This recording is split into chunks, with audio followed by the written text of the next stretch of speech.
Όταν επικαλούμαστε το όνομα του Χριστού, πρέπει το στόμα μας να στάζει μέλι. Είναι ο Θεός μας, έτσι, ο σωτήρας μας, ο Χριστός. Πρέπει να το νιώθουμε μέσα, όχι μόνο με τα χείλη, αλλά και με την καρδιά. Έτσι, να νιώθουμε με την παρουσία του Χριστού.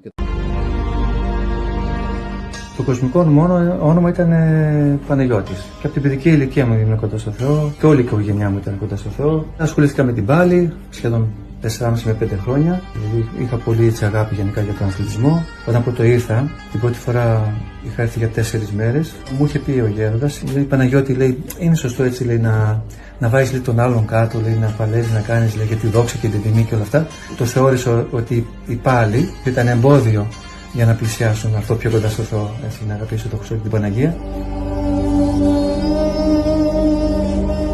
Και μετά ήρθα τη δεύτερη φορά, 1,5 μήνα, μέσα μου γεννήθηκε μετά ένα ζήλος για τον μοναχισμό και εν ολίγες με την τρίτη φορά ήρθα στο Άγιο Όρος και άφησα την κοσμική ζωή και προτίμησα έτσι να ανηφερθώ την Παναγία παρά μια σαρκική γυναίκα.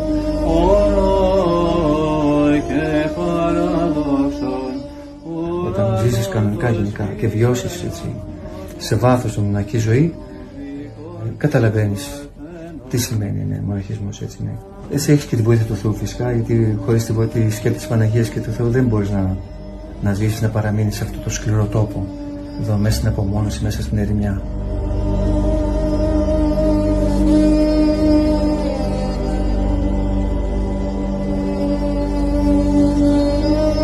Στο μοναχισμό, όταν μπαίνεις σε ένα είτε μικρό είτε μεγάλο κοινόβιο, είναι σαν να είσαι σε μια οικογένεια. Δηλαδή σαν να είναι ο πατέρας και όλα τα άλλα είναι τα παιδιά τους. Και μας προσέξανε σαν δικά τους παιδιά, ναι. Μας μάθανε πολλά πράγματα, πώς να πολεμάμε τον πειρασμό, γιατί εδώ η πάλη είναι πολύ σκληρή για τους δαίμονες. Η πάλη εδώ είναι αόρατη. Όταν ύμνοντες μεγαλύνω